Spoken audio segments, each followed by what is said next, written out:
direction so that you can see how they fit one atop the other. On this map, we left it so you can actually read a little bit and see what it says. I'm trying to read sideways. And the third map is the tentative map. The large map is the one that we'll talk about after this agenda item. But I want to speak about all three so we can sort of set the table for you as to what is going on. The Flowers Ranch, of which this is the predominant portion, was subject to a series of reviews and entitlements, which culminated in the approval of the Oak Canyon Ranch specific plan and development agreement. That covers the 3,000 plus acres, a total of I think it was 2275 single-family residential units were allowed. There is a commercial center. There is an additional up to 1,200 transient occupancy or condominium types of units also allowed in that commercial center. And all of that discussion occurred through the process of the approval of the Oak Canyon Ranch specific plan. That included an environmental impact report, which was certified in 2003 as the complete environmental document for this project. And when the county approved this project, it was recognized that it needed to be developed over quite a long period of time, much longer than a normal tentative map would require. And that was in part the reason for the development agreement, to provide the developer the guarantee that rules weren't going to be changing as units were developing, because there would not be a single recording of a single final map that covered the entire area. As is indicated, this first phase covers just over 800 acres of the total development. When we did the general plan, we adopted a zoning ordinance, and we adopted general designations of the areas that would be allowed for different types of use. Development agreement and specific plan included such an actual zoning designation, and we're actually applying it to the ground on this process. There is a very limited degree of discretion of the county in its subsequent approvals for this project. The purpose of the specific plan, the environmental impact report, and the development agreement was to substantially lock in this particular pattern of development. And what we are looking at now are the implementing steps that actually get us from the concept plan to actual zoning and lots, and then finally individual lots for individual users. The county's proposal at this point is to create the zoning ordinance on the ground for the area that's shown as the large lot map,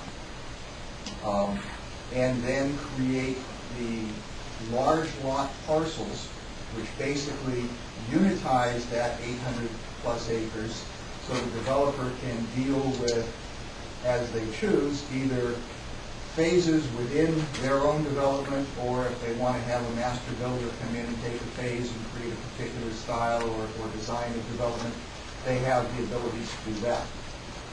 The next consideration is the actual tentative subdivision map, which all of what I'm saying relative to the zoning and to the tentative large lot tentative parcel map will also apply to the individual subdivision units, which is the very large map that's behind you and also provided on the desk and in your staff report.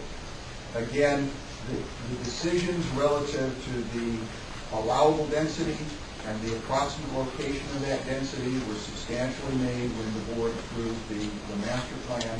This is a concept plan which does allow some movement for physical features, and if you were to very carefully look at,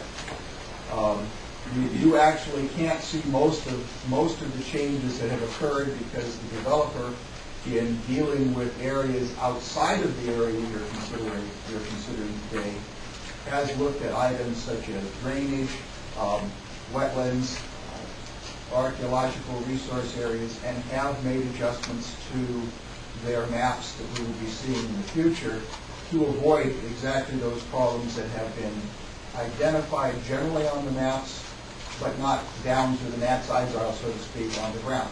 They are doing that as they progress with the final engineering for all of these projects. We did receive a... Before you go into that, I want to go back a little bit over the history of the crews of this project, to supplement with the staff report. Also, the only person in the room I think that has been through all of this. This project did go to the board in 1996 at the general plan meeting, Flowers Ranch General Plan meeting. The board certified the EIR for that particular project, but did not approve that project. Subsequently, a new developer came in with another GPA. An addendum to that EIR was approved by the board, and the board did approve the general plan amendment. That's referenced in the staff report. The project was then sold again to another developer. That particular developer came forward with a specific plan. A supplemental EIR was prepared for the project. And during the course of the public comment on the draft EIR, we actually went back and did also a revised supplemental draft EIR on the traffic issues. So this project has been through environmental review since 1996. In addition to approving the specific plan and approving the supplemental EIR, the board entered into what's called the development agreement. And just to briefly explain what that is, in general, the law precludes the legislative body from binding future legislative bodies from making decisions. However, there is one exemption to that, and that is what's called a development agreement. It's a contract between the county and the developer where you can go beyond the usual rules about nexus and impact and mitigation. And there is a development agreement on this project. And for purposes of this particular project, the development agreement allows the developer to determine the timing and phasing of this project. It's up to the developer. The county has waived any right with respect to that in the development agreement itself. There are other responsibilities that the developer has under the terms of the development agreement that will come into place, in particular with respect to the park side. It doesn't come into effect until a certain time period that's based on basically building some of the articles that are not applicable to this. But I wanted to let you know the development agreement is unique. It does bind your discretion with respect to this particular project. And what you're looking at right now is whether or not this, what's before you today, is consistent with the specific plan that was approved by you. Thank you, James. I think that covered all of that, hopefully all the legal approaches. I have a few technical ones. One of them is part of my trying to get all of these issues conformed. I got a little carried away on our staff report. The requirements under the DA relative to the large lot parcel map, which is part of this consideration, are somewhat different than under the tentative map.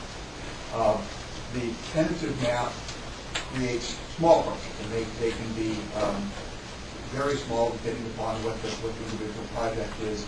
This map must be at least 20-acre parcels, which is what the staff report reflects.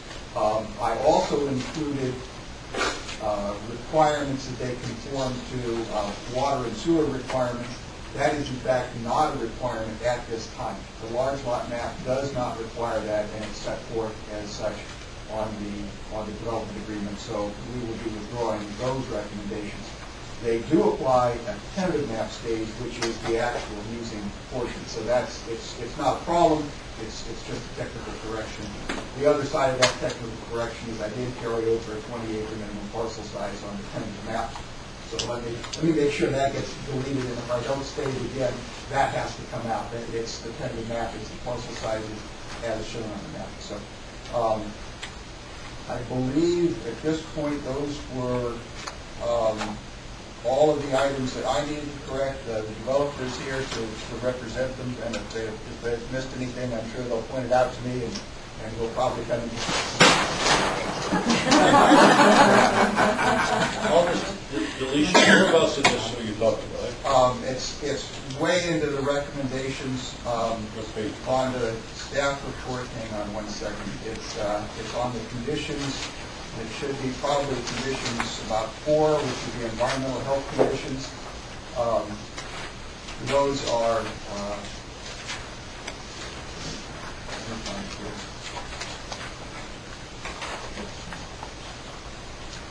Dan's the same, page 14. 13 or 14? 13 or 14. The water district requirements,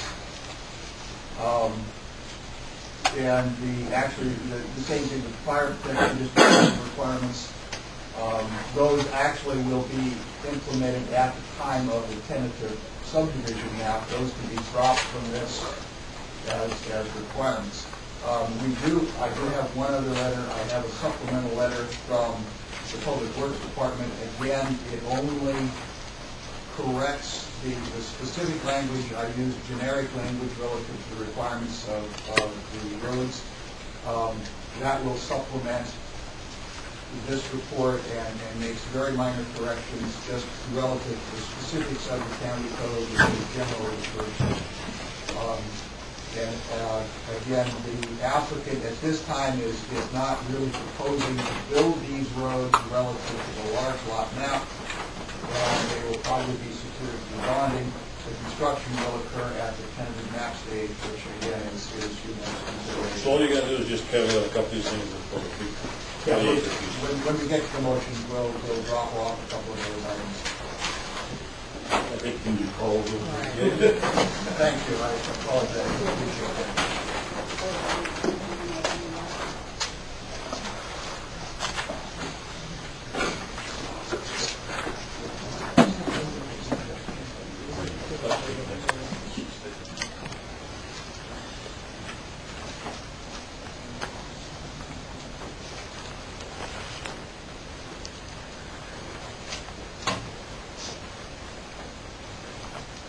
My name is Maury Cronin, Cherokee Commissioner staff. I'm one of the principals of Oak Canyon Ranch LLC.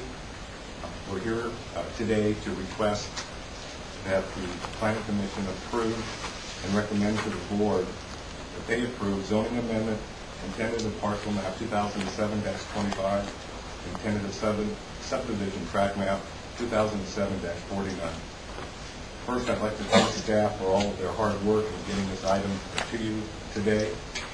And since staff has given you a review of the project and our request, I'd only like to stress that this project is approximately 19 years old. In March, we will be working on this project for 9 years. This project has gone through more scrutiny than any other in this county, culminating with our approvals of the EIR, the specific plan, the zoning code, and a development agreement in December of 2003. What we're seeking today is the implementation of those approvals, that we're consistent with our approvals, and that these next steps be approved so we can hopefully get started in construction sometime next year. With me today is Nikki Carlson, our counsel, Tom Plass, a civil engineer, and between the three of us, hopefully we can answer any questions or concerns that you have. Thank you for your consideration. Thank you. Who would like to be next? Madam Chair, Yes. just for the record, you only opened the public hearing on the first agenda item, so if there are comments that are towards the tentative map, we should either open that hearing or just ask people to be prepared to speak twice, okay? What is your pleasure? It's up to you. So we're only considering item C at this point. Although it seems to me that the staff reports were identical, so wouldn't it make sense, just from the point of view of time, to be able to just have people stand up and speak once, since the staff reports are identical? Yeah, All right, well then I should... Just because, I mean, first of all, we are limited to time today, unfortunately, because of this occupancy of this room. It would certainly be strategically wise to do so. I don't think there are significant differences, and I will go over those at the time we need to have any further discussion. Let me read item D then. 2007-49 tentative subdivision tract map, Old Canyon Ranch, phases 1 through 8 for Old Canyon Ranch LLC. 2007-49, the applicants are requesting approval to divide large lot parcels 2, 4, 6, 8, 9, 11, 16, 19, 20, 21, 22, and 23 into 670 single-family lots. 6 resort commercial lots, 12, 13, and 14, and 3 public service lots, 1, 17, and a portion of 19 in phases. Also requested is a road modification to allow the road serving Phase 1 to exceed 800 feet length requirements. The property is located on both sides of Little John Road, about 1 mile south of State Highway 4 in the Copperopolis area. Assessor parcel numbers 54-006-034, 35, 53-016-005, 53-015, 013, and 014 are portions of section 9, 10, 15, and 16, Township 1 North, Range 12 East, Mount Diablo Meridian. The project is statutorily exempt from further environmental review under Government Code Section 65457 and Public Resource Code Section 21083.3. So we will then take testimony on both items. Is there anyone else who did not stand up to be sworn in who would like to be sworn in for item D as well? Who would like to be next? Can I just say that my comments covered both items?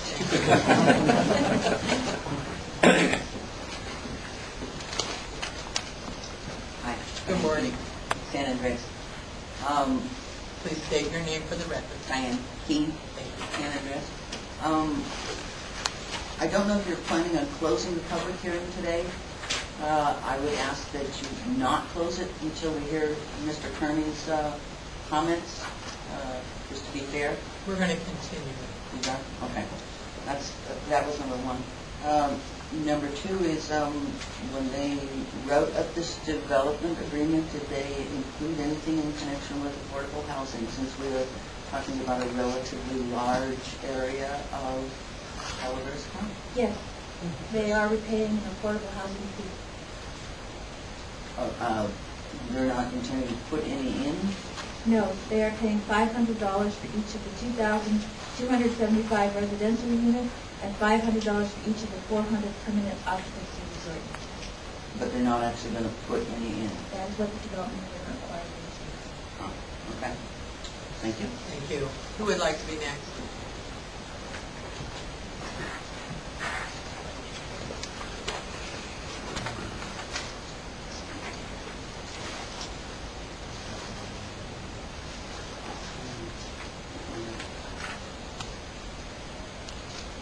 You just need the name, or you need the address? If you'd write down your address as well, and then just state your name. I think I'm not chewing gum, I can always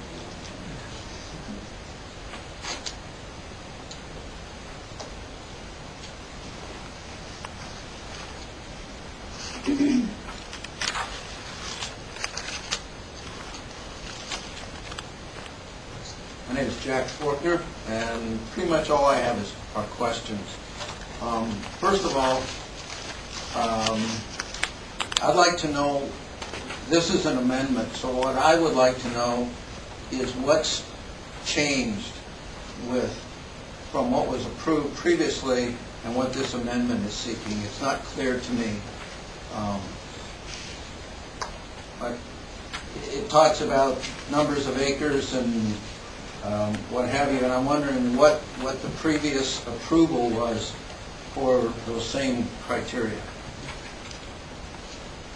Well, If Go we can ahead. ask all of the questions, then we'll Okay, be all happy to right. answer. That's cool. Okay. The second question is, are the maps and information relating to this particular project available online for review? These maps here, for example. We'll answer that. Okay, oh, I'm sorry. They're writing it down already. Yeah, I got it, okay. And will there be an opportunity today to review the maps that are posted here following the meeting? And finally, is the public invited to next Thursday evening's meeting? Absolutely. Those are my questions. Madam Chairman, if I could, well, I'm going to point to this map because it's illustrative, okay? If you look at the, what I would call the yellowish green color that is in part the open space areas, the golf course and so on the exhibit map, and then you look at either the large lot map or the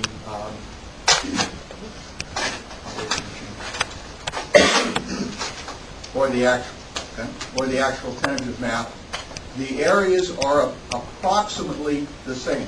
There may be slight variations just on the ground compared to the illustrations there.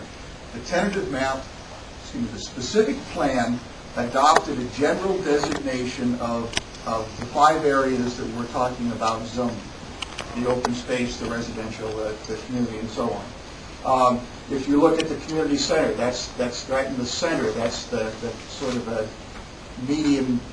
I see it as a medium green. I don't know what everybody else sees it. Right above the pond. Just above that. Okay, I'm going to have to. I'm sorry.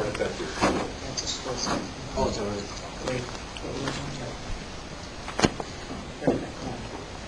all right. This is probably the easiest area. This is the area on the specific plan that is designated as resort. If you come over to, this happens to be the tentative map, this is virtually the same area, other than the minor adjustments that have been made relative to drainages and so on, not to include areas that don't belong in there. And the same thing with this large lot map and the zoning map. It's in these 2 maps, the zoning and the tentative map coincide. The variation between those areas and this map are the changes that were necessary based on the ground. And that's the only change. There's no increase in the number of units. There's no increase in the approximate distribution. Again, other than, we don't want to put a lot in the middle of the creek, so if there was that kind of a situation, they would have pulled that zoning back off of that creek if that was a distinction in the map. The public areas, this is one of the school sites. You can see over here, it's obviously in the same area, approximately the same. It's been surveyed in, and the way it exists on the ground is the way they actually want it to be. Again, substantially in conformance to this map. And that's the way this whole process works. So the percentages of single-family residential area versus resort versus rec versus open space is substantially the same as previous? Very substantially. It should vary really only because of matters of survey or conscious removal because of physical impediments that we clearly don't want to put development into. That makes sense. So that's what's really happening. It's not so much changes as actually doing the field survey work that establishes where exactly those particular uses belong in the ground. Okay. Relatively online, we don't have them posted yet. We're certainly going to try to do so. It's just a matter of the size of the documents. They're pretty large, and we needed to get everything kind of formed out before we get here. You don't have a big scanner. They're electronic, and these are huge files. So there's no way to break up some of them. So we may be able to get them online. The public may or may not be able to get them off in a usable format. We're doing what we can to make sure that's a possibility. Clearly, all these documents are available in our office, and whether we can reproduce them, they're available for purchase, or you're just welcome to come and look at them anytime. All of our documents are open. Okay. And you're welcome, obviously, to review the maps either here or at our office. It doesn't make any difference. And obviously, all of our hearings are public hearings. So you're welcome. Thanks very much. The next meeting will be at Government Center in the Board of Supervisors chambers. Right. It's the regular meeting. It is an evening meeting, though. So 7 beware. o'clock. 7 p.m. Board of Supervisors chambers. Who would like to be next? Kind of a question for the county council. I'd like to know where the $500 goes for the affordable housing. And I'd like to see some kind of language when this is done that stipulates it has to be used for a specific purpose instead of just the fact that it disappeared. We don't know anything about it. I mean, is it a possibility that it goes to Larry Busby or that does the other grants for the county, or what have you got set up for it? I don't believe it can be set up for it, but I would assume it goes to the county administrative office. They're in charge of those types of programs. They would have just counter it. So there's no program to actually use that money for affordable housing at this time?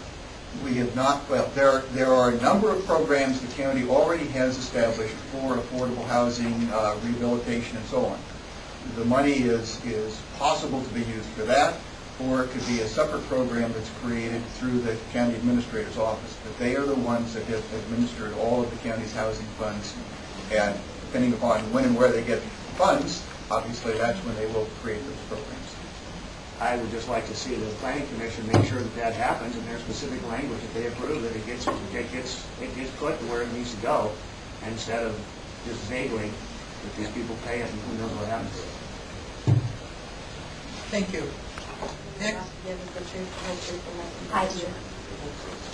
I followed this project from its inception, and I've been always impressed by the developers or whoever they are, their determination to do everything right and follow the guidelines of the county. And I think this is probably the most comprehensive, the most comprehensive subdivision that's ever been developed. It's probably the largest, one of the largest, but everything between the public service, and I don't even know what that comprises, but public service and the schools that they've agreed to build, I think it's just a grand idea. It probably will be the gem for Calaveras County if everything is followed. And I think we'll be lucky to have it. Thank you. Anyone else wish to speak? Do you swear that the testimony you're about to give is the truth, the whole truth, and nothing but the truth? I do. Jim Aceto, I'm a captain with the Sheriff's Office. I recently viewed a video recording of a previous Planning Commission meeting where there were several concerns brought up about law enforcement staffing and mitigation. I just wanted to let the Commission know, as it relates to this particular project, we have been working with the developers on a mitigation on a development agreement for law enforcement staffing. We have yet to finalize that. Hopefully we can get that done before next Thursday's meeting. That's largely been my office's fault as far as finalizing it. We haven't been able to complete that and get it back to the developer. But they have been very forthcoming and willing to work with us. Also, County Council and Community Development have also been helping us quite a bit with that, and I appreciate their interest. Thank you. Thank you. Next. All right.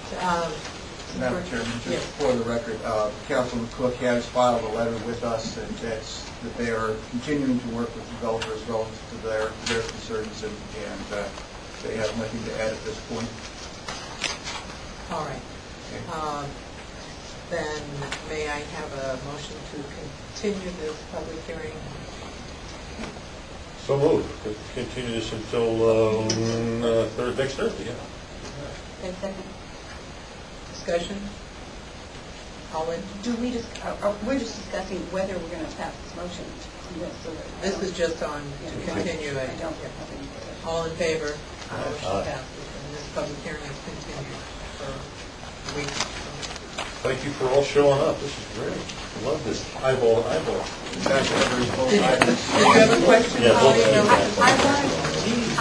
Are we going to have an opportunity to ask questions about the testimony given and also to comment on this project? Or because we've continued it, are we not going to have any discussion about it today? Normally, continuance means continuance, so this agenda item is now closed as far as this is concerned, unless for some reason the hearing is reopened. Well, the hearing We is going to will be real to Thursday. have an opportunity next week to have a discussion on alternates to remain. It's just that I guess, I thought that if we could bring up some points today of concerns that we have, then during this coming week, some of those issues, I mean, if the developer agreed to them, then they would have this week to, like make little corrections or clarify issues. If we don't have any discussion and we can't mention it until next week, then does that mean we might have to continue again? That's the only point. And I didn't want to interrupt during the continuance because I thought we would still have the opportunity to ask questions and comment.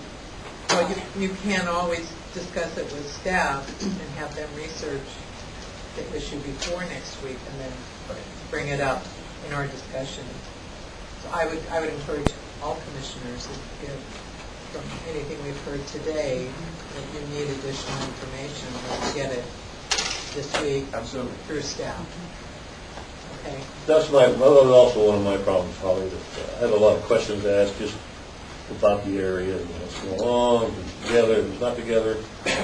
I realize we are limited in what we can do, but I was going to wait till Steve showed up because he may have some, I don't want to miss it twice.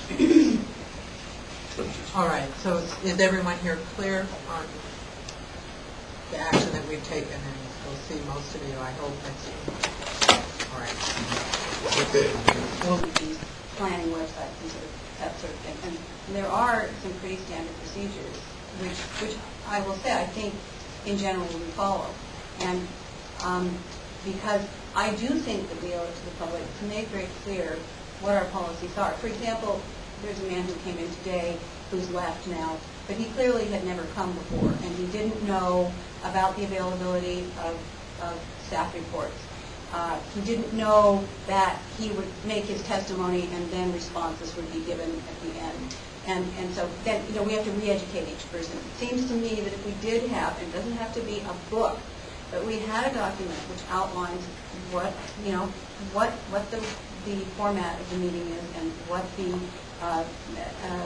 allowances, for time and comment are, it's just a service, to people who are trying to educate themselves. That's number one. Now, number two, if we're talking only about the structure, which Bob just outlined, I think for me the biggest problem is that you pointed out that you try to prepare the staff reports in a timely fashion and have them available. I think this has been a very sore subject, not just for the public, but for members of the commission. The moment which was the greatest crisis was arriving at a meeting at which we were supposed to hear a project and getting the staff report at the moment that we arrived at the meeting. Now, I don't think anybody could argue that we do the best we can, and that was the best we could. As far as I was concerned, we did open that public hearing, but I personally feel that within this policy statement, we should have a minimum amount of time that the entire packet is complete, and that both the Planning Commission and the public has a time period in which they can respond and get the answers that they need. We know that, we know that we've had this ongoing problem because we've been very understaffed. So, even I, a couple of times, have not been able to talk to you. And, I know that it's preferred that particularly commissioners speak to staff in advance of meetings, but if I can't come in, my schedule doesn't permit it, or you're too busy, then I simply can't get my questions answered. And if the same holds true for people who are in the public, that they cannot get their questions addressed before they come to the meeting, to me that just seems an unfair procedure. That, I know we can't have an extended period, but we have to, I would say that, at least a minimum of a week before the Planning Commission meets, we should have all materials available for both the public and the Planning Commission. That was practice years ago, Holly. We always had our agendas a week in advance, and I would like to see that be a policy of the Planning Commission, because some of us work and only have the weekends if we need to visit the site, or we have a limited amount of time to prepare.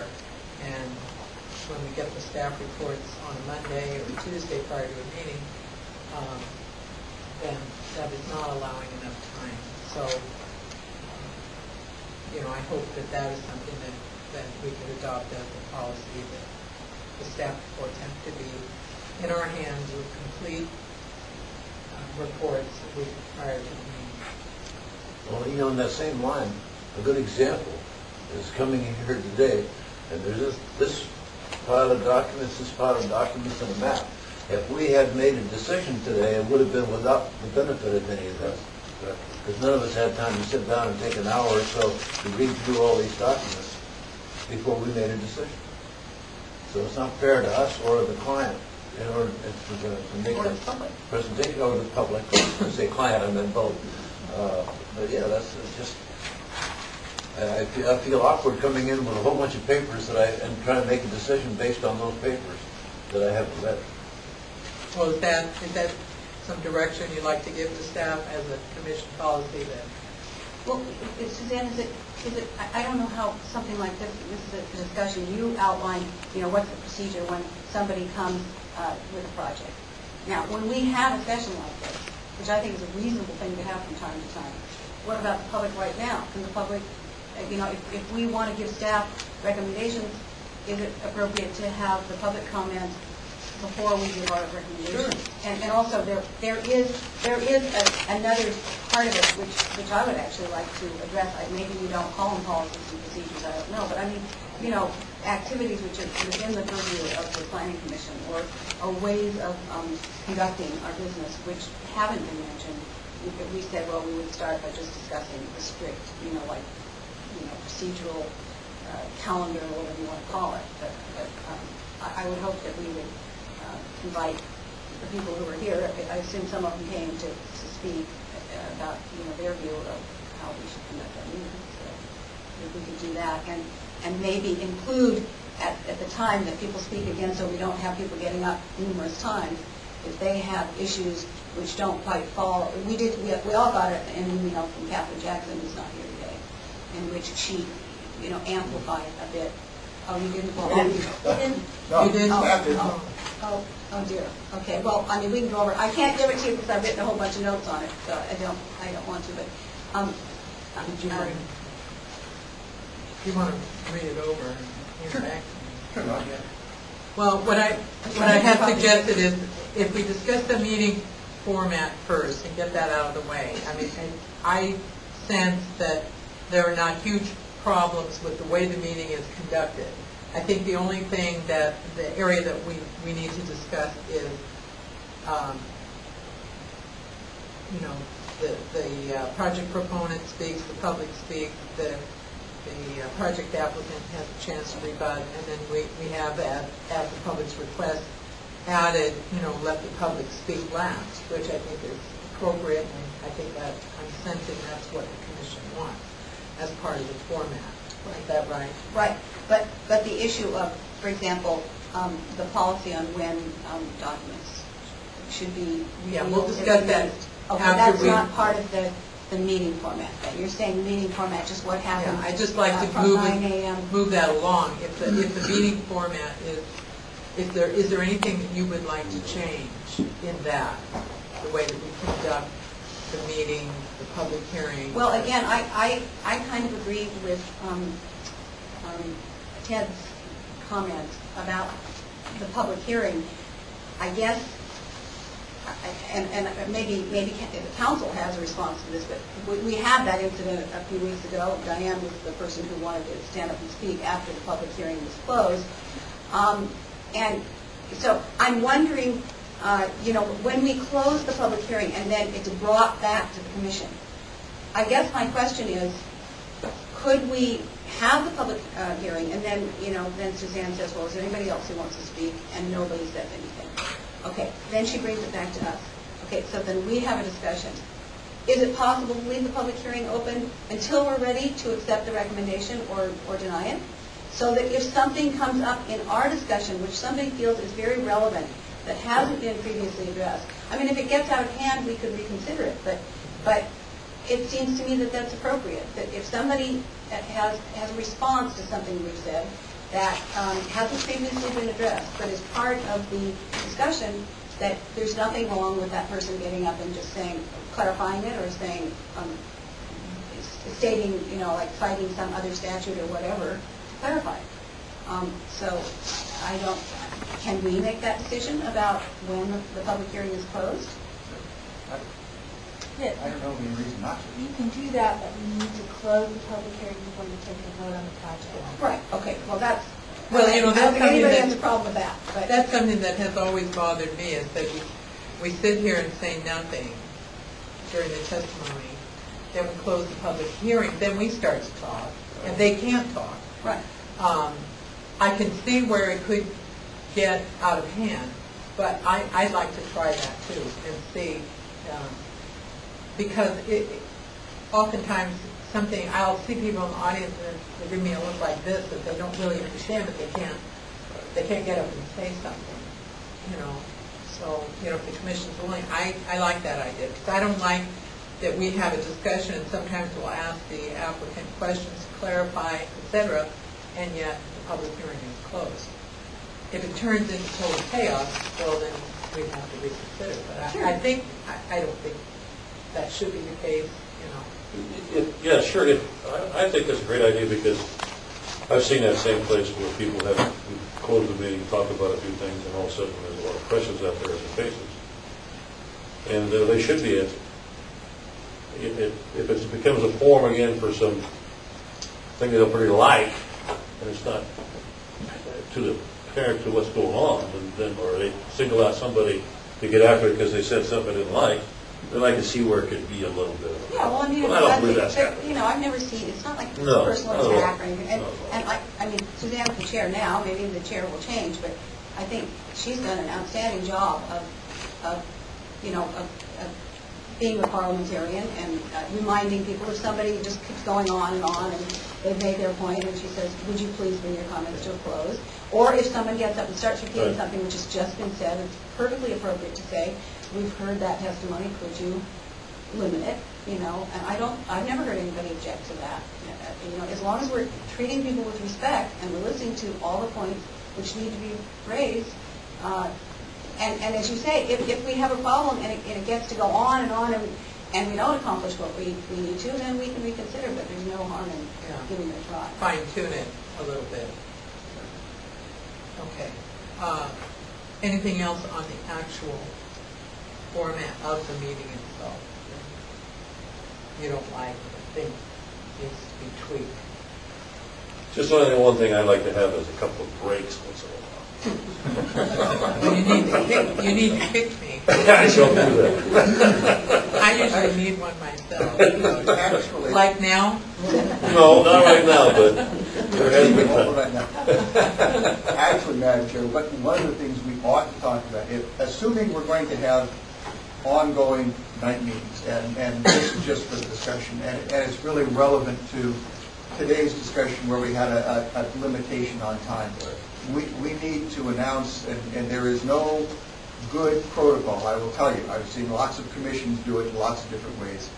How you come close to the end of the, let's just say, available meeting time, whether it's because you've run out of time on the clock, you have to leave the room, whether you've just run out of everybody's intellectual awareness and people are starting to leave because it's 2 o'clock in the morning, you know, you should prescribe how you're going to deal with the potential for very extended hearings and let people know so that they don't have to figure out that this hearing could go until 2 o'clock in the morning, and I've been in them. Yeah. I would think you would have to have the meeting a certain length with a little bit of overflow where it looks like it's going to come to an end. But to have these long meetings that go forever, I mean, people start drifting, and all the public is not getting a true, real commissioner up here. I'm only speaking for myself. That's part of the discussion. Yeah. Well, then, I mean, of course, so we're in a sense, we're now kind of entering the territory of the night meeting, which, you know, I don't know whether we should talk about that now or, you know, I know it's our next item, so Yeah. can we just commingle them? I mean, is there any problem with that? Well, These are your discretion, so these are, Yeah, yeah. I mean, you Because- can still get public input on Because all I of it. think, you know, we were going to talk about that, and one of my issues with that is that, you know, if we're having agenda, which is, lot splits of, like what we have today, that one in Lake Tulloch. I mean, the person who's representing the project is certainly going to make any meeting any time if they're interested in that. And in general, a very small project like that is not going to get very much comment. And so one of my questions about it is, it seems like, if we're going to have night meetings, they should deal with issues that are of urgent concern to a large number of people, and then would allow people to come. Now, some people say, well, I don't like to come to night meetings because I have kids, or I'm tired, or whatever. So are we resolving anything by having night meetings? Are we limiting the audience because we hold our meetings during the day? And I hear arguments from both sides. Well, on that, I would like it to be that whoever the commissioner is for a district feels in this district, this project should have a night meeting, that they just recommend it down the road someplace that this should be a night meeting, and we just do it. And not automatic. But without, again, that might... Scheduling is yeah, really... scheduling's difficult, and also Yeah, how much well, advance, how much in advance are we going to know? That could be... Well, I get, for my district, I get a flyer on big little projects all the time. And I could look at this particular project and say, well, this is going to have a lot of people involved. Maybe you want to have a night. Then just go When ask we get around. the initial... Yeah, just ask around. If it doesn't look like anybody's interested in Bob having a wants night to meeting. jump in on this, I can just tell. But Steve always is saying he wants to have a night meeting all the time. Or, not all the time, but sometimes. And I just, to have a regular night meeting in the spring, summer, and fall, it's not a big deal. Come winter time, it's a problem. Scheduling. Scheduling is Scheduling, a problem, not because of the project per se, it's because of the timeframes involved. Right, absolutely. I mean, when we circulate a project at the initial study level, we're setting a hearing, and we're talking 2.5 months out. So, too often, and you look at, it's, if you'll forgive the expression, it's the kiss of death to say, oh, this looks like an easy project. Oh, absolutely. Because those are the ones that explode on you, and you say, well, what happened? This was supposed to be non-controversial, and those are the ones that the whole neighborhood turns out on, and none of us would look at a project and say, well, that's going to be a problem. And conversely, we've had, what look like big major problems that, if we've done our jobs well, if we've worked and answered the questions, the public has, had enough time to review them and look at it, they turn to be non-events because all the questions are answered. So it's really hard to tell as far as whether we can pick and choose. If you want to have regular meetings, that's fine. We'll obviously accommodate that any way we can as far as day or night meetings. The problem could also be, very realistically, if you're not doing it every month, clients have a right to get stuff processed in a timely fashion too. And if we say, oh, gee, we missed a day by a notice day by a day, we're going to put you off for a full month just so it can be on a night meeting. I think we're going to have some major problems over that too. So I just respectfully, if we set it, and if you draw the short straw, you're on a day meeting, or draw the short straw, you're on a night meeting, case are off. I think the arguments that the public isn't aware of what's going on, I think those, we've got people today that are filming these meetings. That, through time, we are getting more and more of those types of public awareness, and we try to get our projects onto the website. We can't do them all. I cannot commit to getting everything on the website because that is a hugely time-expensive operation. Okay, it takes a lot of time to manage each and every item to make sure that it's on the website and have no errors, or we start getting legal challenges. We try to get those that we know are of concern to the public out there far enough in advance. But the agendas pretty much need to be set. I mean, you need to make a choice. I once had an old planner once tell me when I was much younger that if it's of serious concern to you, you'll be there, day or night. It doesn't matter. If it's a problem, if it's in your backyard, if it's something you want to see or don't want to see, you will make the time to be there. And that's why, in some ways, from our viewpoint, it's more important to hold a hearing, get the matter closed, and come to a decision than get it strung out over time. And we don't want to use the process through just attrition to kind of wipe out any people who are for or against the project. So the better choice is whichever date, make sure we have enough information there that we can hopefully address the project and let everyone get a decision and move on. I mean, I don't know what you present to a developer, who comes in with a large project. But, I mean, the big, the crisis example is that one with Gold Strike Heights, where, according to my understanding, I think Stephanie said, I had promised these people that we were going to hear their issue, and so we owe it to them to do it. But that is perceived by the public as, okay, so you're favoring them. I mean, if a group like Oak Canyon Ranch has had a project in the pipeline for 19 years, I'm sure they were disappointed that it's going to go for another week. But that's what it's all about. And if that extra time is needed, either because staff has to do some more research, or we need to have the person who's the primary person here, or the public feels that they have not gotten adequate information, that, then we don't owe it to the developer that day to approve the project, just because they waited a long time. I mean, if they don't know that it's going to take a long time, then don't submit an application. I don't know what you tell them. When they come in the door, do you say, I hope you understand that this may take 2 years or 4 years or 19 years or whatever? We try to make educated guesses and advise clients as to how easy or simple projects appear on their face. You heard one today. Athens is recreating a parcel in a subdivision that's already been created and then went away. That is virtually the same case as Gold Heights. It was parcels that were created on a tentative map. The map expired. The applicant said, hey, I missed it. I just want to recreate it. It's virtually the same case as Black Creek Ranches. One unit was recorded. The map expired. We did the same map again. One of those three blew up. Okay, that neighborhood became very concerned. The others went through with very little concern or discussion. You hate to use the expression. Sometimes it's a crapshoot.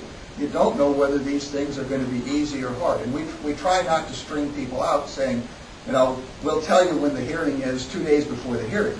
We try to give people time to anticipate, make their plans too, because they have to deal with architects, engineers, attorneys, and all that has to also be coordinated. So we try to provide guidance. Yeah, we understand we can't guarantee anything, but we try to be straightforward and get things done. Unfortunately, and I know everybody hates hearing this, but it's still the fact. Up until now, we are very down on planners to do the work. We finally actually hired the last of our planners that have been allocated, so hopefully shortly we're going to start catching up on some of these things. But catching up means 6 months out, you're going to see projects coming through, because it takes almost that long to get projects done. So it's, when you say to somebody, we're going to get this done quickly, and we're thinking, gee, 4 months, 5 months, they're thinking 2 weeks.